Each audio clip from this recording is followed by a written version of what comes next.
Halo teman rebahan, gimana kabar kalian hari ini? Semoga sehat terus ya. Di video kali ini, Mimin akan membahas manhwa yang berjudul Kembalinya Penyihir Kegelapan. Yang dimana, di video kali ini, Mimin akan membahas chapter 1. Bagi kalian yang baru mampir, silakan like dan klik tombol subscribe-nya agar channel ini dapat berkembang ke depannya. Mohon maaf jika ada kesalahan penyampaian di video kali ini dan di video sebelumnya. Tanpa basa-basi lagi, langsung simak saja videonya. Dimulai dengan terdapat sebuah kerajaan yang diketahui adalah kerajaan Iksrat. Tampak di kerajaan sedang terjadi penyambutan seorang pahlawan oleh masyarakatnya. Masyarakat yang hadir di tempat itu pun sangat menyambut pahlawan itu dengan sangat gembira dengan berkata, "Hero, tolong lihat kemari. Hidup hero, hidup Isgard." Lalu di sisi lain, di salah satu tempat di dalam kerajaan, terdapat dua anak kecil yang sedang terburu-buru untuk melihat parade penyambutan pahlawan. Pada saat mereka sedang berlari ke arah parade, terdapat pria misterius yang memakai pakaian hitam melewati kedua anak itu. Sang anak laki-laki pun sontak berhenti melihat keberadaan pria misterius itu. Melihat hal itu, sang adik perempuan pun bertanya kepada kakaknya dengan berkata, "Kakak, aku bilang padamu kan untuk pelan-pelan, tapi kenapa kamu berhenti?" Pada saat mengatakan hal tersebut, sang adik pun melirik ke arah pria misterius itu. Sehingga sang kakak yang menyadari hal itu pun memarahi adiknya dan meminta adiknya untuk tidak melihat ke arah pria itu. Sang kakak pun mengatakan bahwa pria misterius itu adalah seorang Dark Mage. Mendengar perkataan kakaknya, sang adik pun bertanya apa maksudnya. Sang kakak pun menjelaskan bahwa pria misterius itu adalah seseorang yang terkutuk.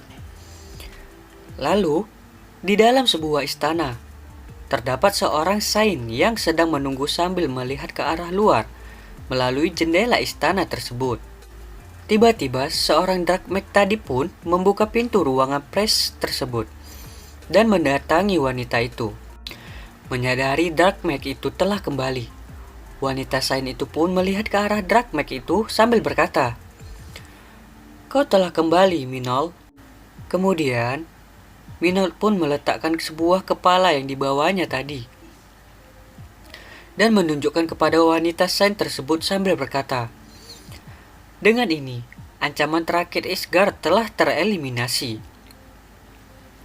Mendengar hal itu, wanita Saint itu pun berkata, "Aku ingin berterima kasih atas nama kekaisaran." Tiba-tiba, Minol pun memotong perkataan wanita itu dengan berkata, "Itu cukup. Penuhi saja janji terakhirmu sekarang." Mendengar perkataan Minol, wanita itu pun berkata, "Aku juga ingat janjiku. Jangan khawatir, Minol. Bukan, haruskah aku memanggilmu Kim Min Jon sekarang?" Minol pun membuka jubah miliknya itu dan menunjukkan wajahnya di hadapan wanita Price itu.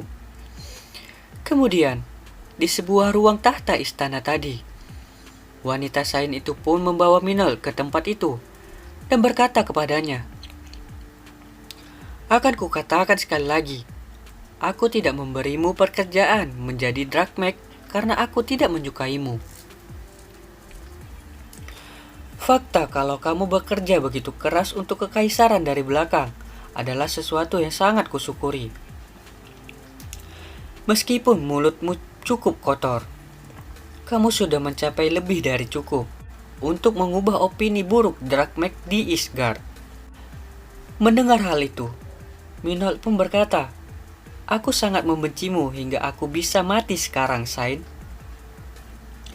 Lalu wanita itu pun kembali bertanya kepada Minol, "Biar kutanyakan padamu untuk terakhir kali. Apa kamu benar ingin kembali ke dunia asalmu?" Minol pun menjawab, "Iya. Tolong kembalikan aku sekarang. Memanfaatkanku sampai ke tahap ini sudah cukup." Mendengar jawaban dari Minold, wanita itu pun menghelakan nafas dan berkata, "Jika kamu tetap tinggal untuk kepentingan kekaisaran, aku janji akan memberikanmu kompensasi atas semua perlakuan tidak adil yang kamu terima sejauh ini." Minold yang mendengar perkataan itu pun menjawab, "Mari berhenti berpura-pura sekarang." Mendengar hal itu, wanita Sain itu pun menjadi kesal dan berkata, "Berpura-pura apa maksudmu? Aku cukup tulus." Minold pun bangkit dari tunduknya dan bertanya, "Jadi, apa yang akan kau berikan padaku? Kamu membawaku kemari dengan paksa, menggunakanku seperti budak, dan sekarang apa? Kau ingin aku tinggal, jadi aku bisa membersihkan pantatmu lagi. Apa yang akan kau berikan padaku sebagai gantinya?" Wanita Sain itu menjawab, "Jika kamu tinggal, aku akan memberimu apapun yang kamu inginkan. Jika kamu tidak ada, kerajaan kami akan..." Minold pun memotong perkataan wanita itu dengan berkata, "Beri aku ayam goreng Korea dan jokbal. Apa kau tahu makanan di sini menjijikkan? Kau hanya memberiku biskuit berkalori tinggi. Itu harus dianggap memberi cemilan, bukan makanan. Bagaimana kau menginginkanku tinggal di sini kalau kau hanya memberiku sampah seperti itu?" Mendengar perkataan Minold, sang wanita Sain itu pun tampak termenung dan berkata, "Kami akan mencoba meningkatkan itu." Lalu, Minold pun kembali bertanya, "Baiklah, jangan pikirkan itu. Kalau begitu, beri aku PC yang mengagumkan dengan spek yang luar biasa dan koneksi internet tercepat. Aku harus mengumpulkan hadiah game dewa dengan Power Factor sebagai pengguna manusia. Jadi segera berikan itu padaku." Mendengar permintaan tidak masuk akal dari Minold, wanita Sain itu pun menjadi kesal dan berkata, "Stop, hentikan.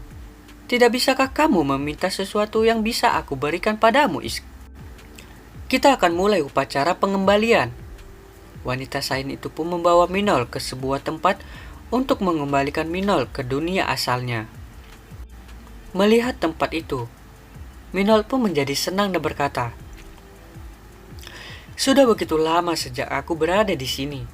Begitu banyak kenangan, meski aku tidak pernah ingin melihatnya lagi." Lalu wanita Sain itu pun memberi perintah kepada Minold dengan berkata, "Tolong berdiri di tengah segel memanggil, tepat di mana kamu awalnya dipanggil." Minold pun menurutinya dan berdiri di tempat wanita Sain itu perintahkan. Kemudian, wanita itu pun kembali berkata, "Aku akan melepaskan perlindungan Sain dulu." Mendengar hal itu, Minold pun membuka sarung tangannya dan memberikan tangannya itu kepada Sain, sambil berkata di dalam hati, "Perlindungan Sain, itu disebut perlindungan, tapi itu hanyalah tali yang membatasiku melawan wanita itu. Aku akhirnya akan dilepaskan dari lingkaran ini." Akhirnya, pada saat proses perlepasan perlindungan itu, wanita itu pun berkata, "Aku sungguh tidak memahamimu. Kekuatan luar biasa yang kamu dapatkan di sini, kekayaan dan ketenaran yang akan kamu terima. Kenapa kamu mencoba menyerahkan semuanya?" Minold pun menjawab, "Pikirkan urusanmu sendiri. Apa kau tidak khawatir sama sekali?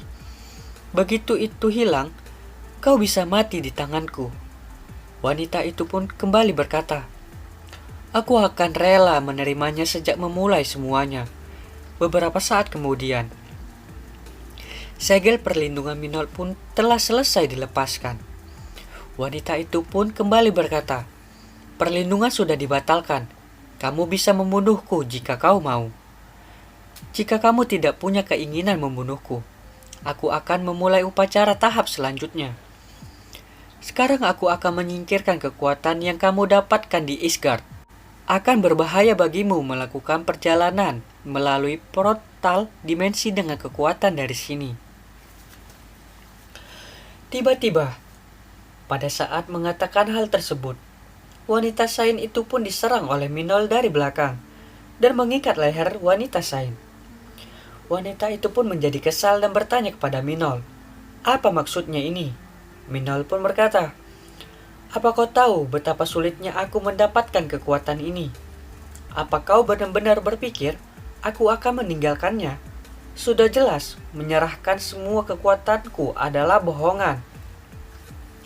Setelah mengatakan hal itu, Minol pun melepaskan ikatan kekuatan itu dari wanita Sain tersebut. Menyadari apa yang direncanakan oleh Minol, wanita Sain itu pun berkata di dalam hati, "Aku tahu apa yang dia rencanakan, tapi dengan sihir hitam, dia tidak akan bisa mengaktifkan portal dimensi." Pada saat berpikir seperti itu, wanita Sain itu pun tiba-tiba terkejut. Penyebab wanita Sain itu terkejut dikarenakan terlihat Minol telah membuka sebuah portal dimensi menggunakan kekuatan sihir hitam miliknya. Wanita itu pun menjadi panik dan berkata kepada Minol, "Hentikan! Kamu tidak bisa mencoba melakukan perjalanan dimensional dengan sangat kasar." Mendengar hal itu, Minol pun berkata, "Aku tahu. Itulah kenapa aku berlatih ribuan kali. Lagi pula, aku telah mencapai puncak kekuatan sihir hitamku. Kalian aneh sekali.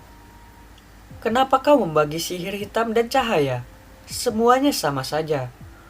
Oh, ada sesuatu yang ingin kuberikan padamu sebelum aku pergi." Minol pun menunjukkan tangannya ke arah wanita Sain itu, sambil memasuki portal itu dengan berkata, "Menyenangkan sekali mengenalmu, Jalang. Mari, tidak usah saling bertemu lagi selamanya. Selamat tinggal." Melihat hal itu, wanita Sain itu pun berusaha menghentikan Minol. Akan tetapi, hal itu percuma. Minol pun telah memasuki portal dimensi miliknya itu. Wanita Sain itu pun menjadi kesal dan berkata, "Kamu pikir aku melakukan ini karena aku menikmatinya? Dasar sialan gila." Lalu di sisi lain, di dunia manusia, di sebuah kamar apartemen, Minol pun kembali ke kamarnya itu setelah melewati portal dimensi. Minol pun segera bangkit berdiri dan melihat sekitar kamarnya. Menyadari smartphone miliknya dicas di atas meja miliknya, Minol pun langsung menghampiri smartphone miliknya itu dan mengambilnya sambil berkata, "Ah, aku kangen Sensei ini." Minol pun langsung menggunakan smartphone-nya itu dan langsung membuka game yang berjudul Demon Power Fighter. Minol pun menjadi sangat kesenangan dan berkata, "Iya, ini ponselku. Aku akhirnya kembali dari lubang neraka itu." Tiba-tiba, kesenangan Minol itu pun terhenti, dikarenakan dirinya mendapatkan notifikasi dari ponselnya itu, yang mengatakan bahwa tidak ada koneksi internet yang terhubung ke smartphone-nya. Lalu, di luar bangunan itu, terdapat sekelompok tentara yang sedang mengendap-endap untuk bersiap perang. Salah satu tentara yang diketahui Kopral Choi itu pun bertanya kepada rekannya, "Menuju ke arah sini kan?" Rekannya menjawab, "Iya, pengamat mengatakan lokasinya kepada kita." Lalu, salah satu rekannya itu pun bertanya kepada Choi, "Kopral Choi Inho, omong kosong apa semua ini? Kenapa mereka mengirim tentara biasa seperti kita?" Mendengar hal itu, Choi pun menjawab, "Sial, bagaimana Kopral tahu? Tanyakan pada petugas administrasi." Pada saat mereka sedang berbincang, tiba-tiba terdengar suara orang melangkah di sekitar mereka. Menyadari hal itu, Choi pun langsung memberi perintah kepada rekan-rekannya untuk maju dan bersiap memulai perang. Pada saat Choi melihat asal suara langkah itu berasal, Choi pun sontak terkejut dikarenakan suara langkah itu berasal dari seorang manusia. Minol yang sedang berjalan sambil memperhatikan ponselnya itu pun berkata, "Jadi, sudah 2 tahun sejak aku dipanggil, aku jadi kesal hanya dengan memikirkan itu lagi." Berkat sinkronasi otomatis, ponselnya masih bekerja. Tapi aku masih tidak punya kontak siapapun. Bagaimana dengan internet tetangga? Aku tidak bisa melakukan apapun. Apa masuk akal? Tidak ada wifi dimanapun. Kenapa tidak ada satupun toko yang buka saat ini? Berapa lama aku di Isgard? Kurasa hanya 2 tahun. Melihat Minol yang sedang berjalan, para tentara tadi pun berkata, "Hei, apa itu?" Kelihatannya warga sipil. Kupikir, warga sipil dilarang datang ke area ini. Apa yang dilakukan para penjaga idiot itu? Kemudian, Choi pun memanggil Minol dengan berkata, "Hei anak muda, kemarilah." Mendengar dirinya dipanggil, Minol pun menoleh ke arah sumber suara itu. Menyadari dirinya dipanggil oleh tentara, Minol pun sontak terkejut dan berkata di dalam hati, "Kenapa ada tentara di area warga sipil?"